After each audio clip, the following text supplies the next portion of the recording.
இனிமேல் இதுபோன்ற சம்பவங்கள் நடக்காமல் இருக்க நடவடிக்கை எடுக்கப்படும் என்று மருத்துவரை கத்தியால் குத்திய சம்பவம் தொடர்பாக துணை முதலமைச்சர் உதயநிதி தெரிவித்துள்ளார். சென்னை கிண்டி அரசு மருத்துவமனையில் மருத்துவர் கத்தியால் குத்தப்பட்டது தொடர்பாக துணை முதலமைச்சர் உதயநிதி நேரில் சென்று ஆய்வு மேற்கொண்டார்.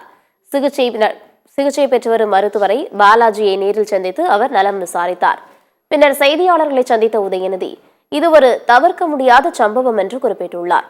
இனிமேல் இதுபோன்ற சம்பவங்கள் நடக்காமல் இருக்க நடவடிக்கை எடுக்கப்படும் என்றும் அவர் தெரிவித்துள்ளார். தமிழ்நாடு அரசு மருத்துவர்கள் மீது அக்கறை கொண்ட அரசாக செயல்பட்டு வருவதாக கூறிய உதயநிதி மருத்துவர்களுக்கு உரிய பாதுகாப்பு வழங்கி வருவதாக குறிப்பிட்டுள்ளார். இது மிகவும் கண்டிக்கத்தக்க, வன்மையாக கண்டிக்கத்தக்க ஒரு செயல்.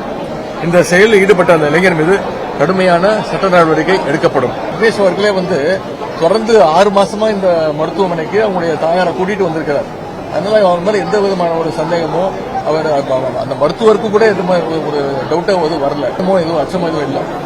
தொடர்ந்து சிகிச்சை பெற்றிருக்கிறாரு. தொடர்ந்து அந்த டாக்டரோட தொடர்புல இருந்திருக்கிறாரு. அதுவும் 1/2 மணி நேரம் அவர்கிட்ட பேசிட்டு டிஸ்கஸ் பண்ணிட்டு தான் இருந்திருக்கிறாரு. அதனால இது தவிர்க்க முடியாத சம்பவம். இனிமேல் இது மாதிரி நடக்க முடியாது.